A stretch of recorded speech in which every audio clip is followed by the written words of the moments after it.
Okay, so good afternoon and welcome to today's webinar on wellbeing in the workplace. Today we have Hannah Haywood presenting, who is an employment lawyer at Bhayani HR and Employment Law. For those of you who haven't joined one of our webinars before, my name is Aaron and I'm an assistant consultant at DG Legal.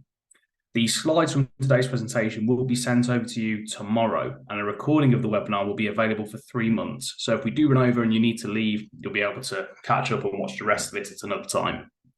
We are in webinar mode, so this means we cannot see or hear any of you. So please use the Q&A function, so to speak, so Hannah, can answer your questions. And on that note, I would like to hand over to Hannah. Thank you very much, Aaron. So hopefully everybody can hear me. I think, as Aaron mentioned, if you can't, please use the chat function.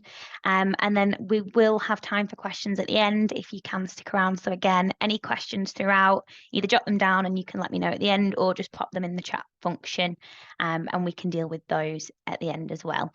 So yes, if we're all ready. So just a bit about me. As I say, my name's Hannah. I'm from Bhayani HR and Employment Law. So we are a regulated law firm, but we do deal with all the HR, employment and health and safety needs of all of our clients. So I am part of the legal team, but also assist with the HR team. And as you can see on the screen, we have a number of different areas that we do deal with. So of course, if you do need any assistance with any of those, or you're going through and you think actually want a bit more advice on that specific situation, Hannah, then do feel free to get in touch. My contact details will be at the end, and again, you can get in touch with us via DG Legal. So thank you very much for inviting us to speak today. As we say, this is a webinar on wellbeing in the workplace. So these are some of the things that we are going to cover. So building stress resilience for individuals and for businesses, spotting the signs of stress in yourself and in your team. I think often spotting it in yourself is the harder one to manage. The power of business culture and leading by example. I think culture has been a massive point of interest recently. It's something that a lot more people are paying attention to in their own businesses, and becoming an employer of choice is becoming much more difficult these days, I think. Addressing the issue of overwhelm and burnout in the workplace, another word that has become much more researched and much more Googled, according to statistics. Burnout wasn't really something that people knew much about or were aware of, maybe prior to the pandemic, and it's become a lot more, people are becoming a lot more aware of it. So we're going to cover that, and also realistic wellbeing initiatives. So the things that you can do in your business as a senior manager, as an employer, to help you and your team in terms of your general well-being, because we do spend a lot of time at work. So ideally, if we can all be a little bit happier, then that's going to help everybody out. So we've got building stress resilience for individuals and for businesses. What is stress resilience and why is it important? So it's the ability to respond to pressure, deal with adversity and overcome challenges. I think we can all agree, business generally, work, there is always a level of pressure. No matter what you do, what industry you work within, if it is law, what area of law, it's all going to come with its own different pressures and challenges. And it's about learning how to spot those stress signs in yourself and, as I say, in your team, and how to deal with those and how to deal with that stress resilience. So it is essential as an individual, as part of a team, and for the organisational success, and as I say, even survival.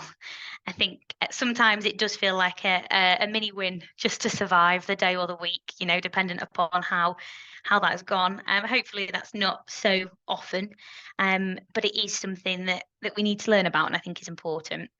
So it does help employees protect their own personal resources, their emotional well-being, their mental well-being, and can protect from things like burnout and exhaustion, as we say. So how does stress affect individuals? It can affect their mental health, it can affect their confidence, their ability to make decisions, attention to detail, a number of different things. There are lots of different ones mentioned on the slide here. but generally their feelings of self-worth, their enjoyment and fulfillment. It may have been, if we can all think back to that very first day of our job, we were probably quite excited. We were probably full of maybe a little bit of naivety and hope, and we were going to enjoy our job. And I like to think I still enjoy my job, and I'd like to think that there are plenty of people that still do. But if they are dealing with certain levels of stress, that can really, really impact their level of enjoyment. And yes, we're not going to enjoy every day at work. That's completely unrealistic. But if we can make it a little bit easier in dealing with those smaller stresses that might stop then building up into bigger stresses, and affecting those things for everybody in their day to day. So how to build stress resilience? There is no one size fits all. I think it went out on the Zoom invitation to everybody, be creative. Nothing is going to work for absolutely everybody. There's not one thing I'm going to say today that every single one of you can take away and think that's perfect for me and my organization. That's perfect. It's not going to work like that. So you do need to consider different alternatives and get creative and start thinking about either you personally, or your team, or your colleagues, even sometimes looking up a level to the people above you. You probably know how they work and how they respond to certain stresses and certain situations. So dealing with that as a whole, into how to build the stress resilience of the team can be quite useful. So providing a supportive and empowering working environment. So that general support, we are going to go on later to talk about your one-to-ones, your welfare meetings, even just a social aspect, a general team meetup. Doesn't have to be a big event, doesn't have to be outside of work. It can just be, all right, on a Tuesday, 4:30, we're all just going to down tools, 20 minutes, half an hour, and let's just have a chat. Make sure we're all okay. What's going on in your personal life? I know that your child is struggling at school. How are things? Just supporting each other, or generally checking in. What's your capacity like? Have you got loads on at the moment? Because I'm a little bit quieter and I can probably take some of that to help you out. It's not going to be, as I say, something that everybody can do all of the time, but it does help in creating that environment where you do feel supported and your team feels supported. Investment and understanding from senior management. So not necessarily financial investment, it can be investment in time. So spending a little bit of time getting to know the lower levels, the people that you are managing and the people that you're working with. Because as we all know, the best way that the team can function is that's going to make the most productive use. It's going to be better for all those levels above. It does work from the ground up. So if there can be that investment and that understanding from senior management for them to take the time to really consider who they work with and who's working for them, that again will help build that resilience against those smaller stresses to stop them building up. Implementing and maintaining healthy boundaries. So whether that's your own personal boundaries, so I'm not going to check my emails after 6:00, or I'm going to remove my emails off my phone, or I'm going to sit with my headphones on so people know that I'm busy. That's a boundary. I've got a lot of work to do. I really need to focus. I'm going to set this boundary so that people aren't going to come and bother me. And if they come round and they're making a cup of tea, I'm probably going to look up and nod my head and let them make me a cup of tea.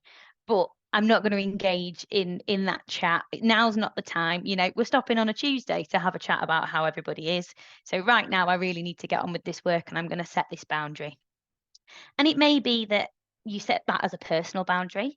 It may be that you within your team decide, right, okay, us as a team need to set these boundaries so that either we can, protect our own well-being, or to assist the outside members of the team. Using effective skills through listening, empathizing, building trust and open communication. So you can use lots of fancy words, but essentially talk to each other, being nice to each other, checking in, as I say, listening and empathizing. Not everybody is going to be having their best day every day. And, it might fall that unfortunately a couple of you are all having a bit of a rubbish time at the same time. Doesn't mean that it's a competition of who's having the worst time, who's the most stressed at work, who's worked the most hours. It can be a case of, right, okay, we're all going through it a little bit at the moment. Is there anything we can do to help each other out? and protect each other in those healthy boundaries. Having appropriate policies and procedures in place, this can help with that. So I know now there are firms out there that have got policies in place that I know sometimes it goes without saying to some people hear this and think, oh, that's horrendous. But there are now policies in certain places whereby you cannot be contacted on annual leave, or you cannot be contacted over the weekend, and it can be a potential disciplinary offence if you are. I would say that to some people, and they will go, that's ridiculous. You've got a really senior, important job. You need to be contactable at all times. I don't care if you're in the Bahamas. I don't care if you're on a beach. Whereas some people will go, well, yeah, obviously, I'm on annual leave. That should be the case without there being a policy in place that states that that's the case. So it's using those communication skills with your team to figure out what people's understanding of their boundaries are. And then there may be a need to put a policy or procedure in place to ensure that everybody's working to that same understanding. That is the beauty of having a policy. Everybody's on the same level. Everybody understands what is expected and what is acceptable practice. And throughout the webinar today, I will mention other types of acceptable practice. And these can sometimes be tied back to, you can have a policy. And I know I'm the classic HR, who's got a policy for that? We need a policy for everything. But I do stand firm on the belief that if everybody knows where they stand, it does make things a lot easier to implement, but also to follow up on if people aren't quite doing what they should be. And actually you have decided as an organisation that we're going to really, really protect annual leave and make sure that nobody is contacted outside of those working hours. And if people aren't adhering to that, are the consequences? And that can really help, as I say, maintaining those healthy boundaries through your effective skills of speaking to each other in that open communication and enforcing on those policies. So how to build stress resilience in individuals. So forget the policies for this one. This is more about you as an individual or your team members as individuals. And everybody knows if you work with people, generally people are very different. They can be different in the way that they think, in the way that they work, in the way that they can communicate. So it may be that if you are a manager, you may want to look at your team's workloads and assess the capacity throughout your team. So say, right, on a scale of 1 to 5, how busy are you this week? Are you falling off a cliff? This is, I'm waving the white flag. This is awful. Or are you managing okay? Because again, we may assess that differently. Two individuals may have the same caseload. They may have the same amount of work on, but one might assess that as a 5, absolute maximum capacity. And another person might assess that as a 3. Actually, I'm managing okay. I'm quite efficient. I can get things done pretty quickly. I'm okay. Or that person who assesses that as a 3 might not anticipate the seriousness of the deadlines they have or the amount of work that they actually need to do. So again, it goes back to that communication to see, right, what have we got on? Look at our workloads. Let's make sure it's evenly distributed or distributed in a way that the team can manage. Because if somebody can manage a little more than others, then it may be worth sharing out the load in that way. So providing resilience training. So if you can consider a mental health first aider or a mental health champion, if they may have their own understanding of stress resilience and ways that they can help in the workplace, it may be worth speaking to them. And again, on a case-by-case basis, people deal with stress differently. So it may be a case-by-case approach of how we build up your stress resilience as an individual. Encouraging teamwork. So again, working together. I've got, for example, you might say, oh, I've got a week's annual leave coming up. I really need to drop my workload, else otherwise it's all going to get too much before I go away. Right, as a team, I can pick some of that up because I know I'm going on annual leave in a couple of weeks. So I'm going to pass some of that back to you. And working as a team to manage that together can often help feel supported and build up that resilience in each individual. So encourage mindfulness. So, for example, on a personal approach, I am quite a sociable person. I like talking to people. I like being in office with people. I struggled during the lockdown when I worked from home permanently. I really, really struggled with not having that social interaction. And I'd never, ever considered mindfulness at any point before that. I thought, I'm fine. My mental health, luckily, I've never suffered with my mental health. I've been extremely lucky in that respect. And actually, it did go into a bit of a decline, which I know I'm not on my own with through COVID and through the lockdown. But I started keeping a journal of what I was grateful for, what had gone well that day, and encouraging mindfulness. In my employer was very proactive in that. Right, what can we all appreciate? In this really rubbish time at the moment, what has gone well? What's been a win this week? Might be something that you introduce, weekly wins, and that can be something that can really bring back home what you're concentrating on. This has gone well. Actually, it might have felt when before you've considered mindfulness, it might have felt like this has been the worst week and nothing's gone well at all. But if you really just take the time to think about it, maybe sit and write it down, you'll find there are some positives and it has actually gone quite well. And I find mindfulness, at first you say it and people go, oh, yeah, it's all just a bit la-di-da, but it is actually quite beneficial. And I would encourage the individuals to try it who may be a little bit more skeptical. Encouraging self-belief. So again, it might be in a team meeting. Everybody goes round and identifies a win that they've had, a personal win or a business win, something that's happened that week or that month that they can be really proud of. And that builds in their self-belief and in their confidence. Adopting different communication styles. So it may be that you're not like me and you don't want to speak to people all the time, and you actually deal quite well with just speaking over Teams or Messenger, via email, and you're quite happy in that communication style. It might be that you're not, and you need to speak up and say, actually, I struggle working away from people, so I would prefer a video call, or I would prefer to be in work and speaking to people face to face.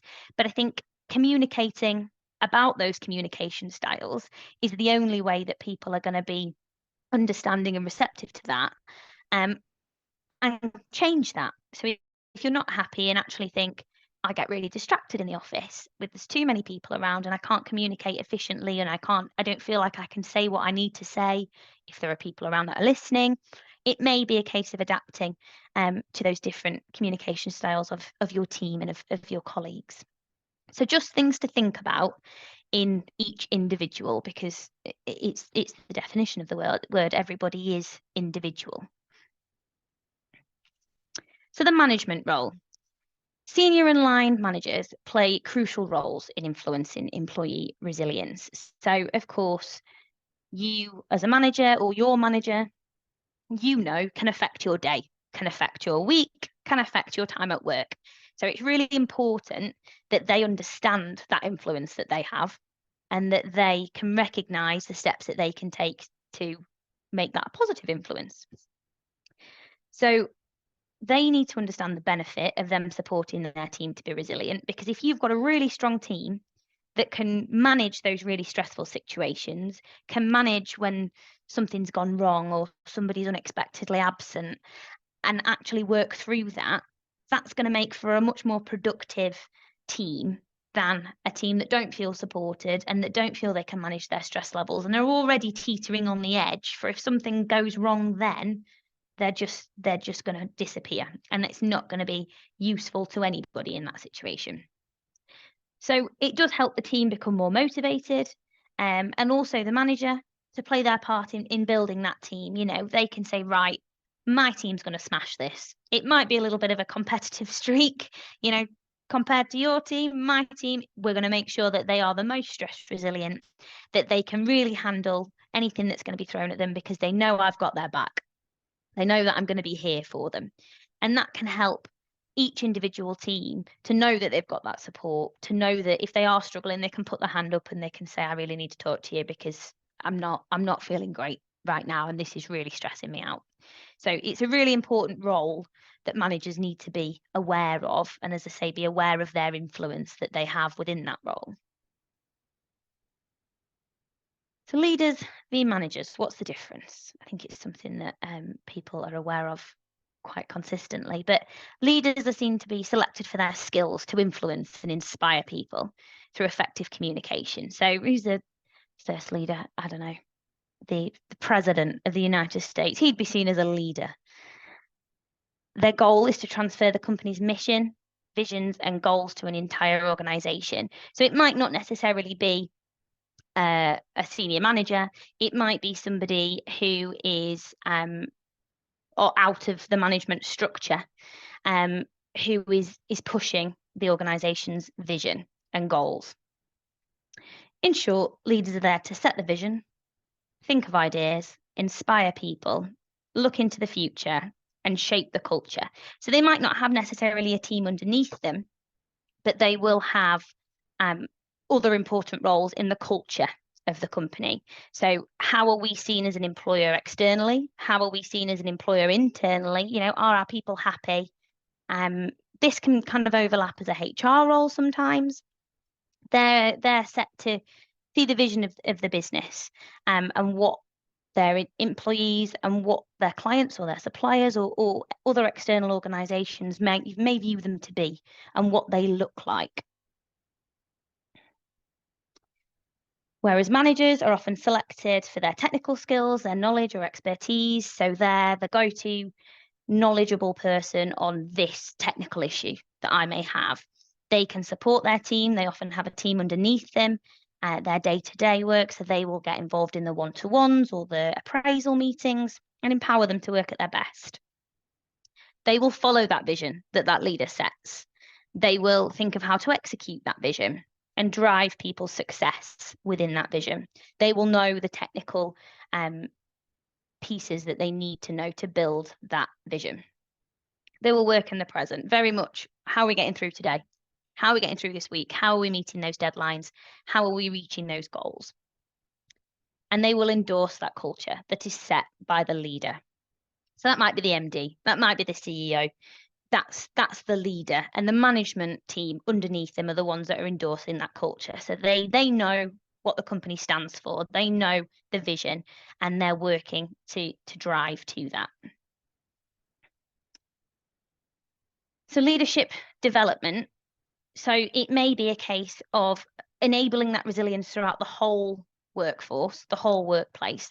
Those leaders right at the very top might look to support their managers in their other leadership capabilities.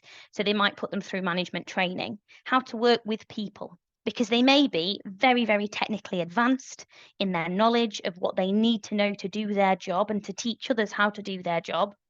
But actually, they might not be great at talking to people or dealing with people. I think we all could probably think of somebody that is incredible at what they do, but maybe not the easiest to talk to, or maybe not the most sympathetic or empathetic to speak to if you've got a problem. And so some levels of management training can be very beneficial of, right, this is how we now are dealing with people. And this is a slightly different aspect to your role that you need to be aware of, because that will then help manage well-being and prevent or manage the stress in their team. Because ultimately, we all have to work in a team and with people to every degree. And if you've got people who are not being managed very well, they're not going to do their job to the best of their abilities. So just because you've got the most knowledgeable or technical manager doesn't mean that you're being supported in being able to do your role. So then looking at the culture and the structure, again, set by the leaders, they will look to adopt and maintain a company culture and ensure that there is structure in place for those policies, for those issues and critical incidents and business continuity. So what is their company culture? Do they have any company values? Do they have things set that they've decided as a team, this is what we stand for, this is what we're good at, this is what we want people to know us as? Is there policies in place around those values set by those? Are their employees aware of them?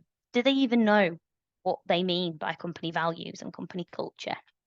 Do their employees know how to deal if there are issues? What do they do? Who do they go to? Do they speak to their manager if they have issues with themselves or if they have issues with other people? Because those can also be sources of stress.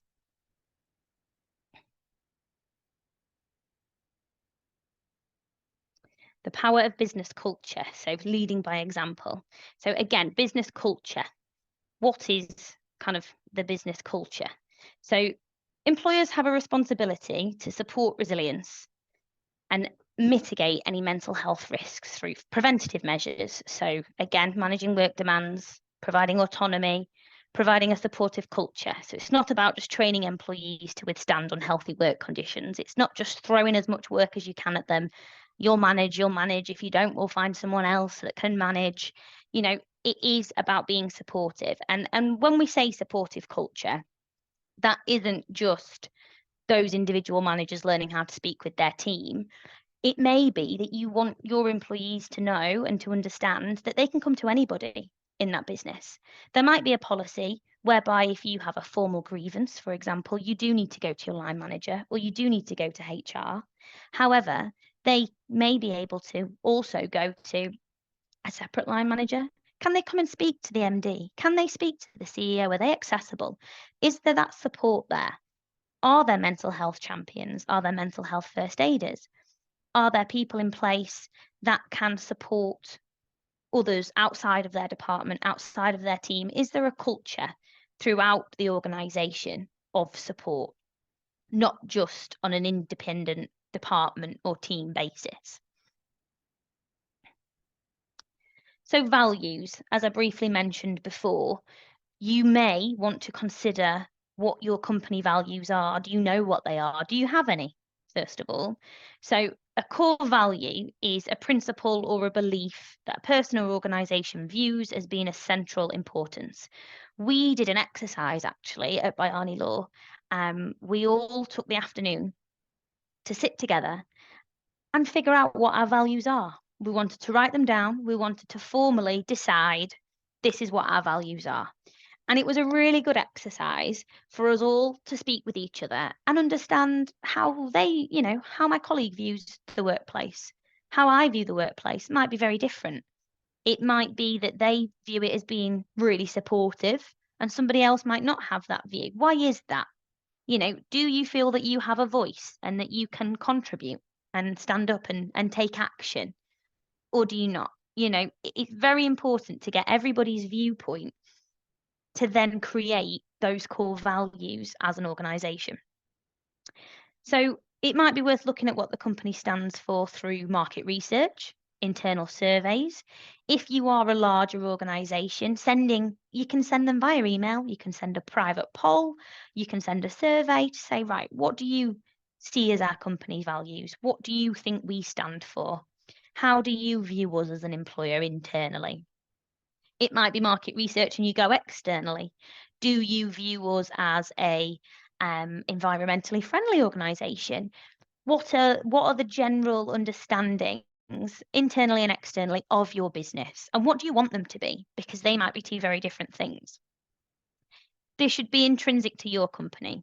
So it's not something that you go in and you say, right, I've decided our company value. One of our company values is that everybody can to have a voice and speak up, and then they don't actually. You've just decided and you've just announced it because it sounds good that everybody has a voice and everybody has a right to an opinion, but actually you're not interested in their opinions and you're not going to listen to them at all.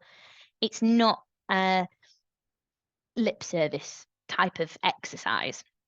So it may be that as a business, one of your core values would be trust.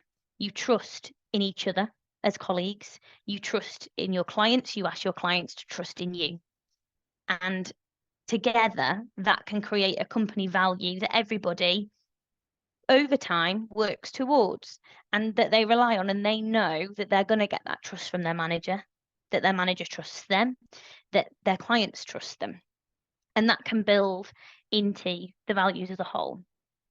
So it can be a great group task to gauge opinions. And as I say, when we did it, it was really, really valuable to see what everybody's thoughts were. And cooperation from staff to build or define your values can also make them feel very valued, because they know that they are being listened to and what they understand to be part of that business and what it means to be an employee of that organisation has weight.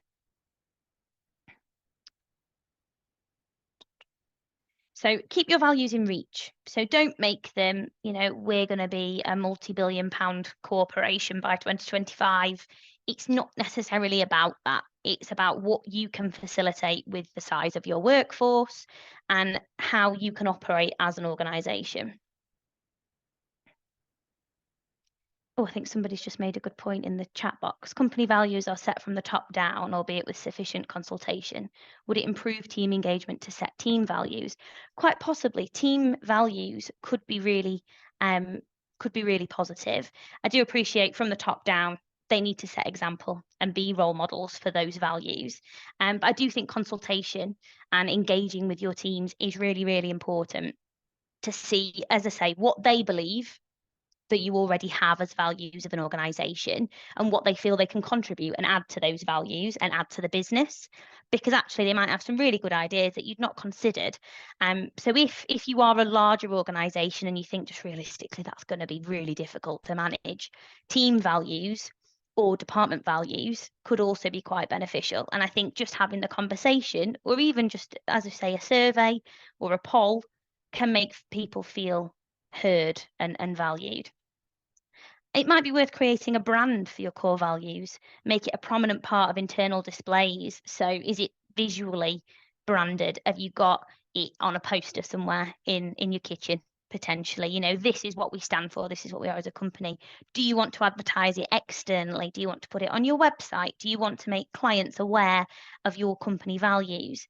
Is it something on screensavers? For example, you could have it on screensavers, on laptops, on computers. So people always have it at the front of their mind. This is what we stand for as a company, and I am trusted and I am supported, and you know, I do have a voice, for example, as a value.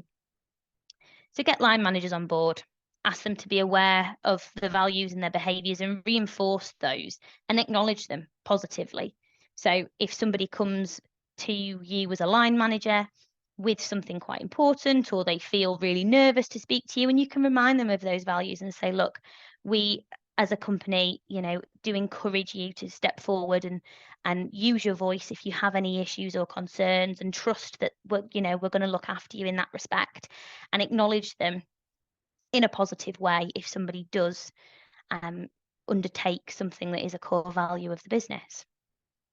You can also cover those values as part of performance reviews.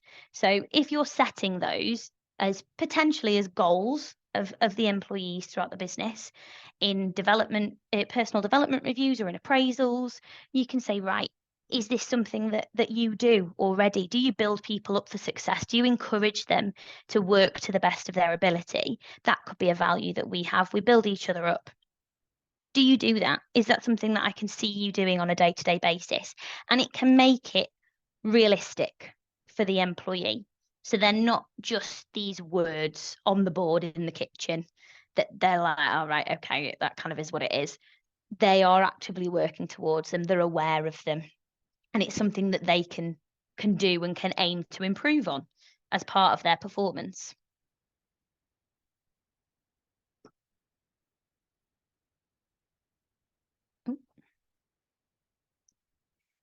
So what are the signs of stress? Presenteeism. Is somebody not turning up? Are they not in work when they should be? Oh, sorry. Are they, even if they are in work, are they present? Are they actually aware of what's going on? I think sometimes, you know, the lights can be on, but nobody's home. Your mind has not turned up as well as your body today. And that, you know, that can happen to all of us. Poor punctuality. Are they struggling to get out of bed in the morning? Are you noticing that they're turning up later and later for work? Has the quality of their work decreased? Are they usually quite good with attention to detail? Has that disappeared? They're making mistakes that they wouldn't normally make. Is there an increase in conduct issues? Are they being a bit nasty? Are they being out of character? Is there conflict within their team? Generally, on a team level, is there a high staff turnover? Are people not wanting to stick around? Is there higher levels of stress in this team than you anticipated? How do you combat that? Once you've acknowledged it, you've figured it out, right, they're suffering with stress. I can see that they're not doing what they normally would do. What can we do about it? So recognizing the signs and understanding the causes is number one. Encouraging positive workplace relationships. So it might be you want to set up a buddy system. Can you speak to each other? If they don't know each other that very well, you know, that might be a thing to encourage them to get to know each other. That's your support. You can speak to that person. If you've got a new member of staff, a mentoring buddy system, this is who you speak to if you've got any problems. They will be there to help you. Make sure your employees are taking a break. So a lunch break, a break at a weekend, a break at an evening. You know, I think we can all be guilty of, especially working from home, keeping your laptop open. Oh, I'll just check those emails. Oh, I'll just have a look at that. Making sure that you've had a sufficient break and you are switching off so that you can recharge. Keeping track of workloads, as we've said. Carrying out return to work interviews. So if somebody has been off with stress, when they return, making sure that you sit down and you take the time to speak to them about them coming back to work, how they feel about that, how they feel about the workload that they will have upon their return. Policies and procedures, as I say, they're classic HR advisor, but are there policies in place for stress management? You know, those are things that you can implement to say, if you're really struggling, this is who you speak to. This is the process in place that we would recommend in how you're dealing with that. And be a role model. So as we said before, it can come from the top down. If you're seen to be never taking breaks and constantly on your emails and not having any positive workplace relationships, kind of flitting through, not speaking to anybody, it may be seen, if you're a senior manager, that that's the acceptable practice and that we should all be adhering to that standard, when in reality that can cause that level of burnout and stress that we're trying to combat. So if we can make sure that we've got positive role models to ensure that it's going to be a more positive experience for the staff. So as we mentioned, with hybrid working, that can be difficult. And that's why we need to look at these things to combat stress, because hybrid working is one main issue of those stresses. So communication, when you are working from home or working in a hybrid way, it can move from face-to-face to emails, texts, phones. And research shows when you're more likely to show less self-control when communicating through technology. So I think we're all very aware that it is a lot easier to type something than say it to somebody's face. Online, generally, it's become much more prominent for things to be said that wouldn't necessarily be said face-to-face. Connection. As I've said before, I find it difficult to have a close connection when I'm not physically nearby with my team, and that can reduce trust, which are key to that healthy culture within the workplace. People are less likely to exhibit toxic behaviours towards people they feel close and connected to. If you like your team and you get on with your team because you trust them and you're well connected to them, you're much less likely to be horrible to them, generally speaking. And that can create a better resolution. So fewer face-to-face interactions with colleagues means it is harder to resolve disputes virtually. So you become more disconnected, you become much further away from each other, whether that's geographically or more emotionally, which, as I say, can add to all of those things. So the resolution is often, if it's not possible to be face-to-face, can you have more video calls? Can they be more human than just words on a screen? Can you have more social monthly meetups with the team so you do get to know each other outside of work and you become closer as a team, which can then help with the connection and the communication?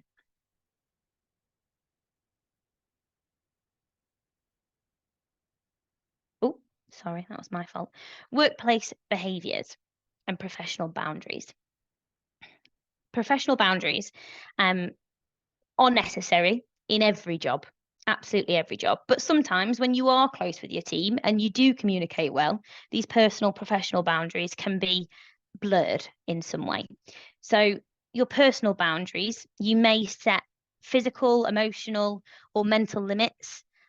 When you're at work, people use them to protect themselves from being drawn too much into work. And they allow professionals to maintain safety for themselves and making objective decisions. So, for example, I've decided professionally, I'm only going to shake hands with my colleagues. I don't want to be hugged. That's crossing a line for me, for example. And that might be a boundary that you set personally or professionally. Obviously, professional boundaries are slightly different. So there are frameworks that need to protect employees and clients, and they maintain a safe working environment. So, we are all aware of our professional boundaries, either with our colleagues or with our clients. And I don't think we necessarily need to go into those, but it is just being aware that there can be two levels to that, especially with our colleagues. So why are professional boundaries important in the workplace? So they maintain a good work-life balance and help raise your work satisfaction. So that can be your personal limits and the information you share with your colleagues. So you might not want to speak to them about every issue that you're having, but there may be one or two that you do feel you need to share and you need to speak with them, because if it's affecting your work or your team feel that it's affecting your work, then it may be something that you need to discuss. It can raise productivity and lower stress if you're maintaining a reasonable workload and you're setting those professional boundaries. So you're saying, I'm setting a boundary now where as I say before, as an example, I'm not going to check my emails on a weekend. That can set an example for others. It can reduce the risk of burnout. And that's a professional boundary that you can set personally. So I know we're kind of interchanging the terms of professional and personal boundary, but more than a physical boundary, it's a mental boundary for you to say, right, I'm not going to do that. And I'm going to make my team aware of that. And I'm going to manage expectations that that's not something I'm going to do.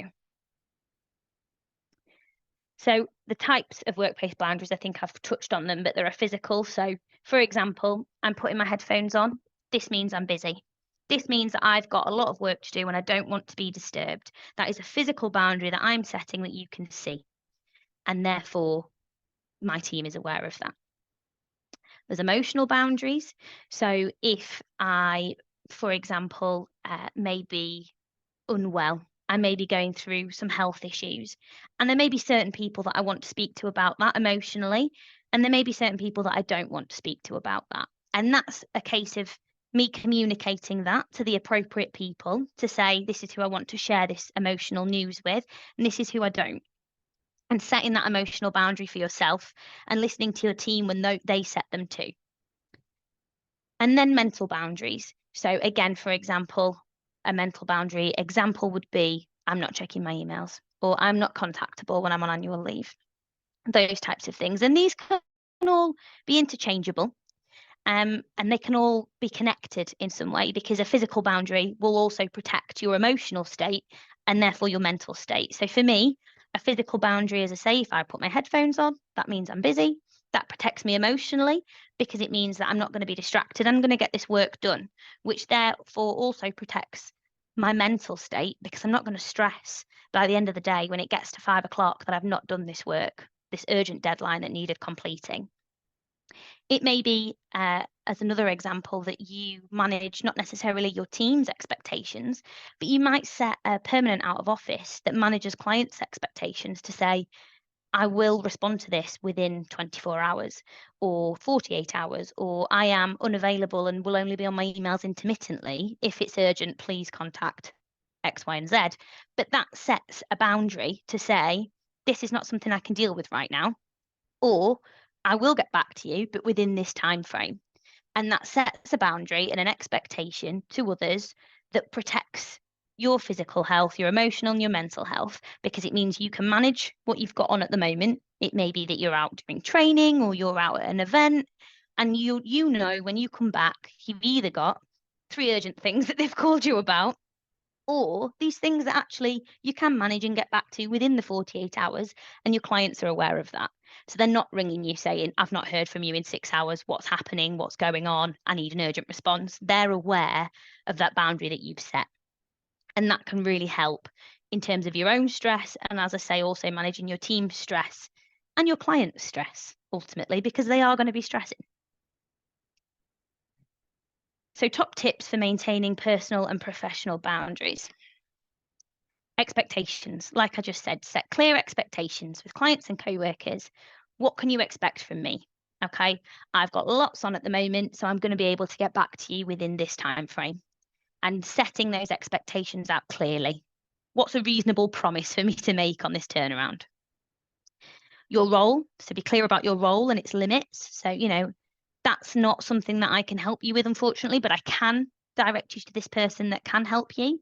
So if an employee or a colleague comes to you with something that you feel very out of your depth with, that whether it's an emotional problem or a work problem, a technical question, who can you point to and identify, actually, I'm not best. I really want to help you and I'm sorry that I can't, but these are my limits. Or I'm at my limit with capacity, you need to go and speak to somebody else. Assertiveness. So letting clients and co-workers know if they're behaving inappropriately. So actually, that's really inappropriate, what you just said or what you just did. And this is a boundary that I've set, and I'm not going to accept that. That can also help with clear relationships. So keeping those relationships very clear, as we said before, those personal and professional boundaries. Having a personal and professional relationship with someone can blur those boundaries, and sometimes that can lead to inappropriate environments, but keeping the relationship very clear can often assist with that. And personal information. Have you disclosed too much information to a colleague or to a client? And actually that has then in turn blurred those boundaries, made that relationship less clear, and you're going to struggle to assert the limit that they've crossed. Unnecessary information that you seek. So don't seek that unnecessary information from a client or co-worker that isn't relevant. So, we've all maybe told a colleague too much sometimes. Don't try and draw that out of them if they don't want to share that, because they may be setting their own boundary to protect themselves. I don't want to share that. You're not the person that I feel comfortable sharing that with, and that's okay. They can choose who they feel they can speak to. Objectivity. So maintain objectivity with clients and make sure your decision is not from any form of bias. Practice saying no. This is one I have to work on. This is a homework for me. Understand how to politely say no in some work situations. Again, to set your own boundaries. That's not something that I can do, unfortunately, either because it's outside of my remit or because I'm at my full capacity and that's no longer something that I can take on, or just because you're setting your own boundaries. And prepare for confrontation. If you're saying no, there is going to be a level of confrontation, unfortunately. And you may experience some people who disagree with the boundary that you've put in place. So it may be necessary to practice patience and compromise and to reassess, okay, am I happy that I've put that boundary in place? I don't want to be dealt with today. I don't want for you to come and interrupt what I'm doing. This is my boundary. And somebody may come to you, and there are always circumstances where that might not be appropriate 100% of the time, but you need to be aware of the flexibility in your boundaries.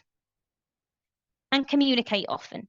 So strong communication skills will allow you to express how you think and how you feel to others and your boundaries. So you can say, look, I really am struggling in this area, and communicating that is going to make it so much easier for the rest of your team to understand.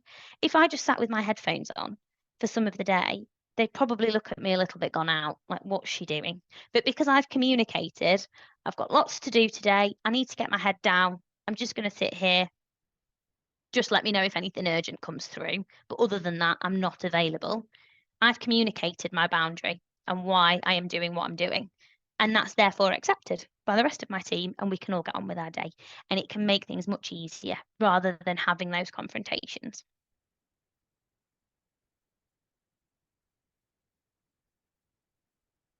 So how to address the issues of overwhelm and burnout in the workplace. So how to spot it. As we've gone through and we've said with stress, it's very similar, flagging energy and exhaustion, increasingly negative feelings about their job, people really being down about the work that they're doing or the job that they have. They appear more distant from their job responsibilities. They don't want to go to any events. They don't want to do anything outside of work with their team. Downturn in attention to detail or their usual professionalism. You've heard them speaking to a client in a way that they've never spoken to a client before, or general downturn in mood. So 2/3 of full-time workers experience burnout during their careers, and women are much more likely to suffer, according to the statistics. So over half of the women in leadership positions report experiencing burnout in the UK. So those with high-level jobs, and this can also be interlinked with the statistic below that about parental responsibilities. So those with parental responsibilities, both men and women, appear higher in the statistics and those with other caring responsibilities. So it's not necessarily just what's going on at work. We all know that our outside factors can influence our work, and how we can manage that stress and overwhelm leading to burnout. And the statistics also show that remote workers are much more likely to experience burnout and overwhelm. So if they don't have that support and don't feel as connected to their colleagues and as well supported, it's quite a clear link we can see now with remote workers. So that might be somewhere you want to focus your energies with your team. So burnout and remote working, as we've said, it has become increasingly popular with that hybrid working pattern, as we've covered. And over half of remote workers say that they're working more hours virtually than they did in the office. That, of course, will contribute more towards burnout. They often impose more pressure upon themselves if they're less visible. So if they feel they have to work harder to be seen because they're not necessarily in the office, in front of the boss, showing up every day, showing that they are working or that they're working hard or that they're working their hours, they may feel that they're having to do more to evidence that they're there and to be seen. So the impact of burnout in the workplace. So as we've said, lower productivity, quality of work, attention to detail, retention rates. Are the employees coming and going? They're coming, they're getting burnt out and they're leaving again. They can't sustain that level. Sickness absence, are they going off sick? Are they going off with stress, anxiety, those mental health issues that can be a result of burnout? Employee engagement, are they engaged? Are they wanting to do better? Are they wanting to improve their performance? Are they wanting to work with the team in meeting those targets and meeting those goals? Or do they just appear checked out? They're not really engaging. So that can often be an impact of burnout. So welfare meetings, these can be key in dealing with burnout and in assisting your employees in how they deal with their own burnout. So they regularly record their employees' welfare and performance and potential development needs. These can be in addition to an appraisal or as part of an appraisal. So if you have monthly, quarterly, one-to-ones or appraisal meetings, at the beginning of that, you might want to introduce a welfare element of how are you? How are things? Before we get into the goals that we've set and the targets that we'd like you to meet, how are you managing things, both internally, within work and personally? What can we do to help you manage these stresses and to avoid burnout? So it's an opportunity to take an overall view, to look at their work content and volume and look back on what's been achieved. So again, building that self-belief to say, look at what we've done.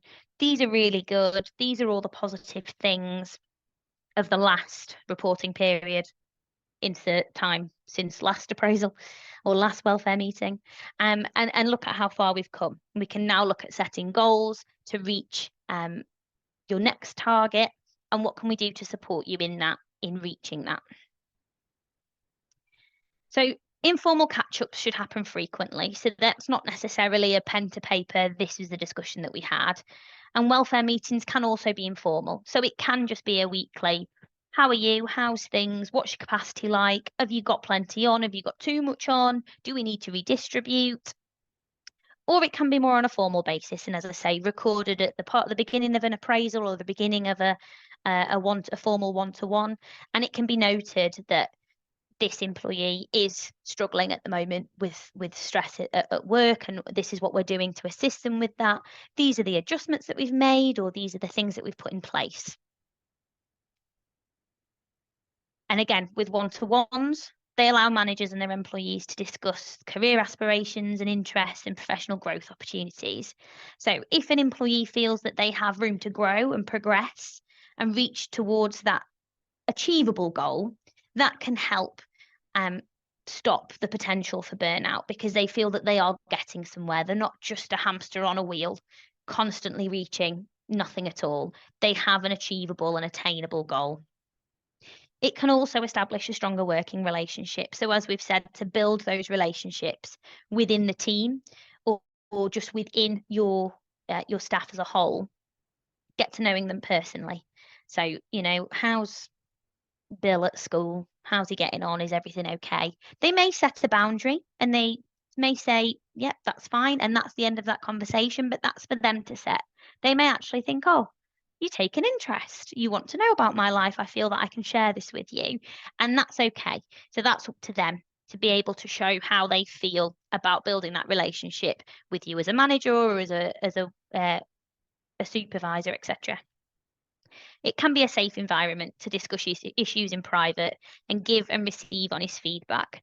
So it may be that as part of a one-to-one, it's not all about the employee's feedback. It can be both ways. So how am I doing as a manager? How am I doing as a team leader? Am I making sure that, is there anything else you want to see from me? Do you need to see more of me? Do you want to see less of me? How is it that I can assist you and be the best that you can be? How can I help you do that? So what happens if actually this all goes a bit wrong? We haven't managed to spot the signs of burnout. We haven't managed to combat it. And now the employee has gone off sick. They've gone off sick with stress, or they can no longer manage and they are officially burnt out and they've got themselves signed off. So you might want to consider occupational health. So you can do a referral to occupational health, who can speak with that certain individual and see what it is, if there are any specifics. Is it something that is going on at work or is it not? Have you got a lot going on at home that we didn't know about because we don't have those strong connections and we don't feel that we can trust and speak to each other? That's okay sometimes. They take time to build, but now we know about it. So now we can put these steps in place. The employee will have to consent to an occupational health referral. So that can be essentially optional if they won't consent to that. But it is something that's worth looking into. Similarly, with an employee assistance program, that might not be something you have at the moment. It might be something that you're looking into. We work with quite a good EAP that has shown great statistics on their support that they can offer businesses and in turn then offer their employees. It's an initiative that can help your employees feel valued, and it's a signposting for counselling, for example.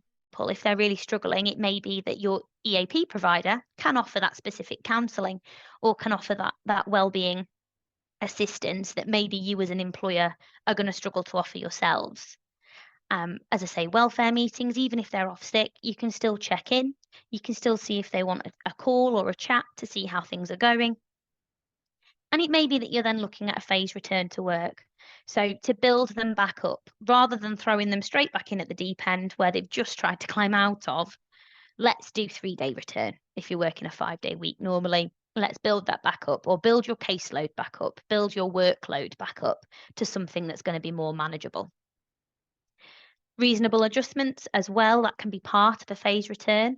So are you going to have half your normal caseload or half your normal amount of duties? Can we build that up? Is that going to be a reasonable adjustment? Or as an adjustment, do you work better from home? Do you work better in the office where you've got a bit more support? Shall we bring you back into the office? Looking at that different way of working for what suits that individual. And as we say, to be creative in how you can assist. And some realistic wellbeing initiatives. So you can offer, as we say, the employee assistance program, flexible working. Flexible working can be a range of things. So it's not just working from home or working in the office. It can be starting early, finishing early, having a gap later on in the day to do the school run, for example, or doing compressed hours. All those different things are examples of flexible working, of what can work for you, what can work for your business. Not everything is going to work for everybody. And some teams, for example, might not be big enough to allow that level of flexible working, but it is going to be what can work for you. Duvet days. Duvet days are a relatively new concept. Some firms offer them once a quarter or once a month of, it's not a day of sick, it's not a day of annual leave, it's just a day that you need to take.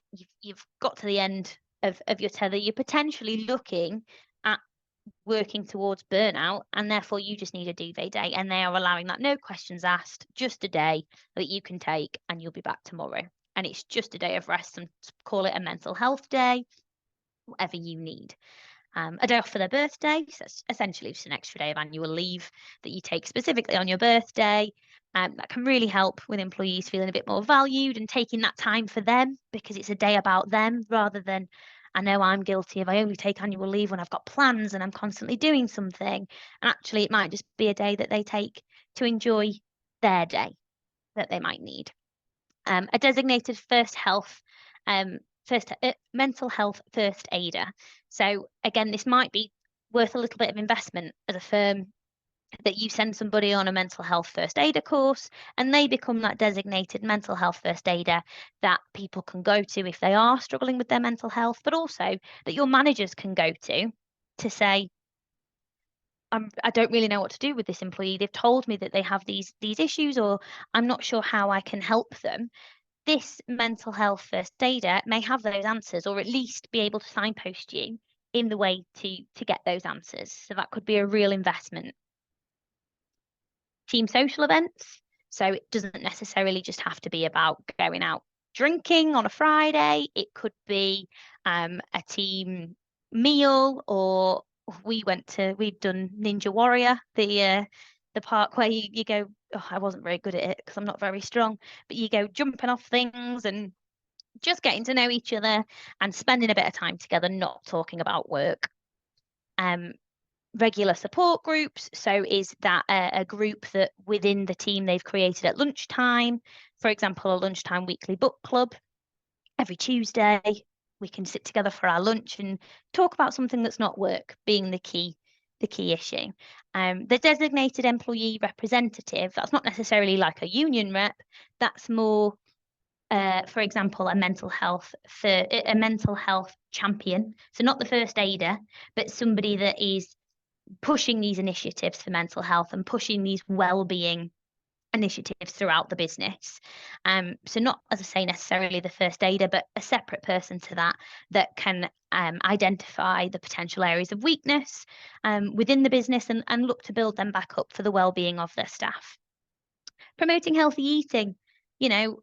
Is there cookies and crisps and cakes around all the time? Or actually, could you look at something a little bit more substantial or a little bit healthier as snacks in the office? Because I know as soon as there's a cake knocking about, I'm terrible. And I'm the first person to that cake table. And it's not very good for me. And it makes me feel a bit lethargic and doesn't really add to my overall well-being. So it might be something that you want to look to promote as part of your social events or your lunchtime clubs, for example. So what do you need to consider when you're looking at these wellbeing initiatives? So the cost, what are the cost implications and the benefits? Is there going to be an initial cost to sending somebody to be a mental health first aider, for example? But is there then going to be benefits if you have that person in place? Is an employee going to be able to come to you and get the help they need and not go off sick and therefore be a further cost to the business? Time. So is it worth investing the time compared to the time spent monitoring sickness absence or looking at re-recruiting if that person has suffered from burnout and therefore left the business? For example, with the time and cost, looking at an EAP, an assistance program, there may be an initial cost, but it may therefore come back to you when your employees are able to access the support that they need. Service provision. So can you uphold the required service to your clients? So are you big enough to offer flexible working, or is that going to greatly impact the service that you provide to your clients? Is that going to be something that actually, if I allow everybody to start work at 7:30, by 4:00, nobody's going to be left and nobody's going to be answering the phones? That might not be something that you can manage, or you can manage it on a smaller scale, on a team by team basis, for example. Discrimination is something that you need to consider. Is the initiative, whatever it is that you're doing, is it being applied fairly? Is it something across the board that everybody can access? Is it just for those people that come into the office? Is that going to indirectly impact parents that may choose to work from home full time because of the caring responsibilities? It's definitely worth looking at and taking some advice as to whether the initiative you want to implement is going to be worthwhile. And I think generally that is it worth it question at the end is something that you can consider yourself rather than, anything that I can suggest, because as we said, the whole way through, it's a case by case basis. It's something that each person or each organisation can consider rather than me. So Any questions? I think we've got lots in the chat, so I can see things. So I've got Laura. Surely these boundaries need to be negotiated, established collaboratively. Some of your examples seem potentially a little inflexible and unhelpful for colleagues. No, exactly. It needs to have a degree of flexibility. So there does need to be communication, as we say, communication with your team or with the people that you work with or with your clients to say, this is a boundary. However, this might only a boundary I set for the next hour or two. It might not be something that's a permanent fixture. It might just be for this little bit of time that I need. And there is obviously always going to be a degree of flexibility with any of this, of what we've talked about today. There's not going to be this is it, full stop, I'm never going to change for anybody approach. That's not going to be helpful. So no, definitely I agree, Laura. Thank you. Oh, you already provide a birthday day off. Perfect. Brilliant. That's a really good initiative. So silly question. It's not a silly question. There's no such silly questions. If birthday is on a weekend, if you work Monday to Friday, assume it's just hard luck and you'll get one in year 3. It's something that you can decide to apply. It might be if your birthday would fall on a Saturday, you can take the Friday or you can take the following Monday. I would advise that if everybody gets their birthday off and it falls on a weekend, they should still have a day that they can take off, just because otherwise you might end up with different levels of annual leave. For example, if you do have a Christmas shutdown, you're always shut between Christmas and New Year, and somebody's birthday is the 27th of December, they're never going to get that extra day. So I can see that they would be aggrieved by that, and therefore it might need to be applied differently in that you'll have the follow-up day whenever the next day is, or that can be carried to a different part of the year. Oh, that was answered by Loretta perfectly. Yep, they can take the Friday or the Monday off instead and still have their birthday off. Brilliant. Oh, fabulous. So somebody's company introduced free breakfast of toast or cereal as a wellbeing offer. That's great. If people are coming into the office, they might have less time at home in the morning. So a breakfast initiative is a really great way of, it may be a communication, so everybody can sit down and have their breakfast, or they're in a little bit earlier, so they've got the time to eat properly. You're going to feel better. I'm horrible when I've not eaten. So it is always a good way to make sure that Hannah's in a better mood if she's had her breakfast. So I definitely recommend that. That's a great morning get together, like you say. Yoga and movement sessions, exactly. Everybody's sat at their desks all day like a prawn. For example, we have, and again, I know this isn't accessible for everybody, but we have who we call our employee happiness officer, and she is a cavapoo called Chili, and she comes in our office maybe once a week. And she's great because she will be there for cuddles. We can take her around the block for a walk. So we're getting up from our desk. We're having a walkabout. We're getting some fresh air.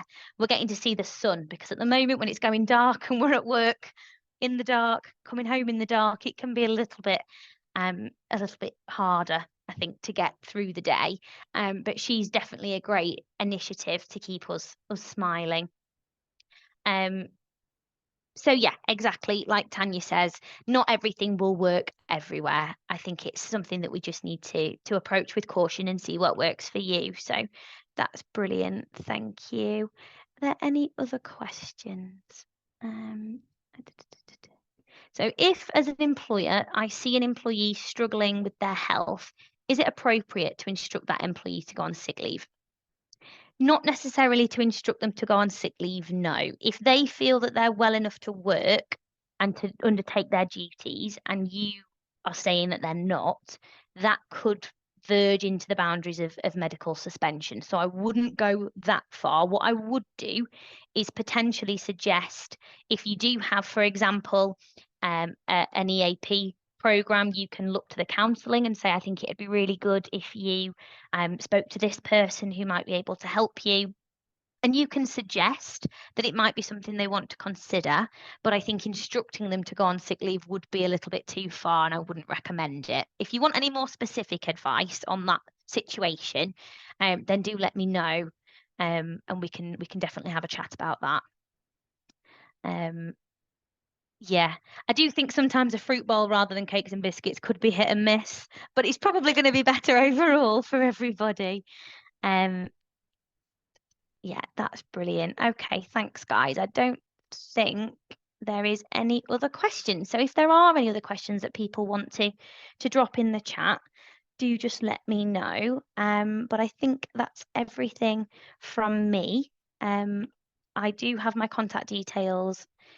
Oh, these are just some of the other events that we've got going on at Bhayani Law. So we do have a HR Essentials training course, Equality, Diversity and Unconscious Bias training, or we just have our business social. If anybody's around the Sheffield area, we are going to be at Sheffield United Football Club next week or the week after. If anybody wants to pop along there for a social. And then I do think some feedback forms are going to be sent out from DG Legal. So I'd really appreciate if anybody had any feedback. That would be brilliant. And then you can also sign up to our newsletter there. That's a QR code if you wanted to hear any more from me. But I appreciate you've heard a lot from me today. So I think that's everything from me. Aaron, thank you very much. Thank you. Thank you for that, Hannah. Thank you for presenting and answering the questions. I think everyone would have learned and taken something away from that to improve not just their life at work, but their life in general. So yeah, a big thank you. As a reminder to everybody, the slides and a recording of the webinar will be sent over tomorrow. This afternoon, you should also receive an email asking to rate this webinar out of 5 stars. And if you have enjoyed today, please do leave feedback and any suggestions that you have for future topics.